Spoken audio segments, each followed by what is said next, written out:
Halo, assalamualaikum warahmatullahi wabarakatuh. Selamat datang di channel YouTube saya, Hamdi Reza. Pada hari ini saya akan mencoba membuatkan tutorial singkat terkait pengoperasian recloser merek Yongwon dengan menggunakan software. Ini adalah tipe FTU R200 ya. Kemudian ini adalah kabel data yang dipergunakan. Kita mempergunakan kabel RS232C, dimana ini adalah kabel bawaan pabriknya yang saat ini saya pergunakan. Kemudian yang kita butuhkan lagi adalah satu unit laptop yang mempergunakan software FTU Man. Kemudian lagi untuk kabel datanya RS232 untuk konversi ke USB seperti yang terlihat dari gambar. Oke, bagaimana cara pengoperasian softwarenya? Silahkan pantau terus channel YouTube saya ini ya. Selamat menyaksikan.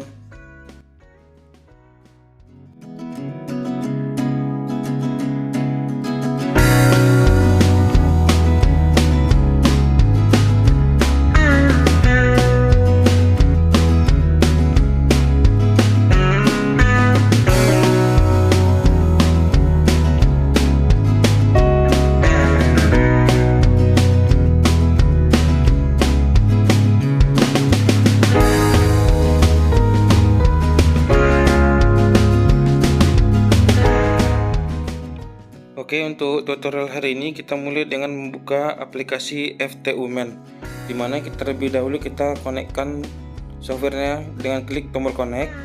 Kemudian kita tunggu informasinya kalau status sudah sukses. Setelah itu kita bisa klik menu function. Di sini ada function untuk masing-masing grup ya. Di sini ada grup 1 dan seterusnya. Kemudian di sini kita klik kanan, kemudian klik read, dimana di sini akan di-download datanya untuk function masing-masing grup. Kemudian kita tunggu informasi sukses yang tertera di bagian bawah. Nah, ini sudah dapat nih ya, sudah dapat datanya, kita sudah sukses untuk download datanya. Ini untuk function setting di grup 1, 2, 3 dan seterusnya. Kemudian berikutnya adalah di configuration. Kita klik kanan pakai mouse, tunggu statusnya. Setelah komplit, baru kita dapat melihat datanya, yaitu IO, kemudian communication dan seterusnya. Kemudian lagi kita klik event. Nah, event datanya cukup kompleks di sini. Kita klik kanan, kemudian kita klik read atau baca. Kita tunggu transfer datanya selesai. Setelah selesai, maka akan muncul ini, muncul komplit. Semua event dapat kita lihat di sini, termasuk juga history di fault location-nya. Kebetulan di sini fault location belum saya aktifkan ya, belum kami aktifkan sebelumnya, jadi datanya masih kosong. Jadi untuk event, untuk semua datanya mulai dari IO, function, semuanya sudah muncul. Kemudian untuk pengukuran atau measurement, ini dapat terlihat dari gambar ya. Kita klik kanan, kemudian klik read. Dapat ini untuk pengukuran di volt dan arus dan tegangan, dapat dilihat dari gambar. Kemudian lagi sequence-nya, pas sequence-nya untuk masing-masing fasa dapat dilihat ini ya dari gambarnya. Kemudian di bawahnya lagi ada power, daya aktif, reaktif untuk masing-masing fasa, covernya juga. Kemudian untuk demand powernya dapat muncul ya.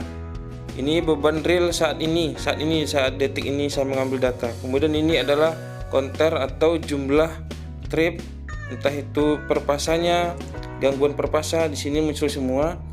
Kemudian di sini ada informasi PQN counter, ada harmonik juga nih, harmonik untuk masing-masing fasa. Jadi semua beban termasuk harmonik juga terpantau di sini di pengukuran atau measurement. Dapat teman-teman atau elektrisien lihat dari sini. Kemudian lagi ini untuk grafiknya, kita bisa memonitor grafik dari recloser Yongwon saat sekarang ini. Kemudian di sini ada status dan kontrol, di mana di sini dia muncul sesuai dengan panel atau layar utama yang berada di recloser Yongwon. Status saat sekarang ini apakah dia normal, kemudian sesuai pada apakah dia lokal atau kontrol, kemudian hotline tag-nya apakah menyala atau tidak, recloser-nya protection, ground ground fault enable-nya apakah difungsikan atau tidak, semua tertera di sini.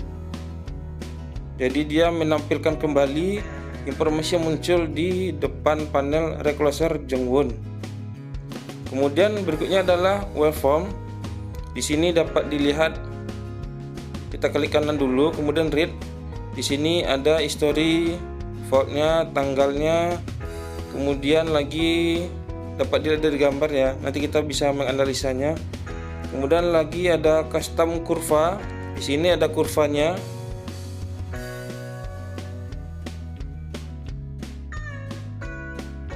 Kemudian, nah ini adalah fault location. Di sini saya akan berfokus kepada fault location. Nah, kita klik kanan terlebih dahulu, read. Setelah dibaca, datanya kosong. Data sebelah kanannya kosong, berarti artinya fault location belum disetting. Ini adalah data SPLN sesuai dengan SPLN nomor 64 tahun 1985, di mana kabel yang kami gunakan adalah A3C ukuran 150 mili. Ini terlampir impedansi urutan positif dan urutan nolnya, baik itu real dan imaginernya dengan lambang huruf J ya. Nanti masing-masing urutan positif dan nolnya ini ataupun ini imaginernya nanti kita kalikan dengan panjang jaringan. Nah, di atasnya ini tadi adalah data untuk main feeder, yang di bawah adalah data untuk percabangan. Jadi kalau kita klik add yang untuk di atas, ini adalah penambahan data fault location untuk di jaringan main feedernya. Nah, ini bisa kita ketikkan terlebih dahulu ya, jalur lurus recloser alay, karena di sini nama lokasinya di alay ya, jalur lurus recloser alay sampai dengan Jalamu. Oke, ini mungkin untuk nama mungkin tidak bisa terlalu panjang ya, jadi kita buat mungkin jalur lurus saja atau main feeder ya kan. Di sini jalur lurus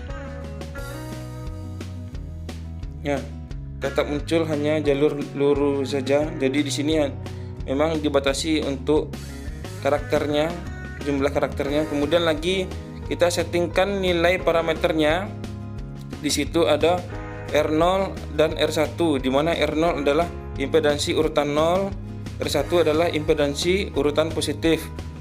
Nah, kita sesuaikan dengan jenis kabel, kemudian panjang jaringan dan luas penampangnya, di mana kami mempergunakan A3C 150 mili. Nah, panjangnya kami adalah kurang lebih 28 kms.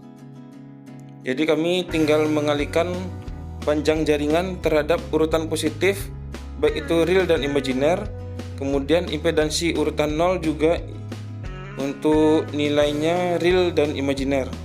Jadi intinya kita memanfaatkan tabel pada SPLN ini dikalikan dengan panjang jaringan sesuaikan dengan luas penampang yang dipakai atau dipergunakan di lapangan.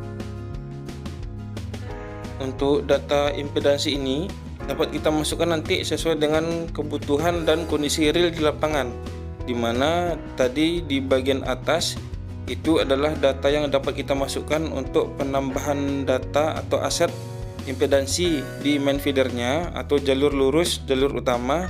Sedangkan di bagian bawahnya itu data branch atau data percabangan, kita dapat menginputkan impedansi untuk di jaringan di bagian percabangan atau di sebagian lokasi kita sebut dengan lateral.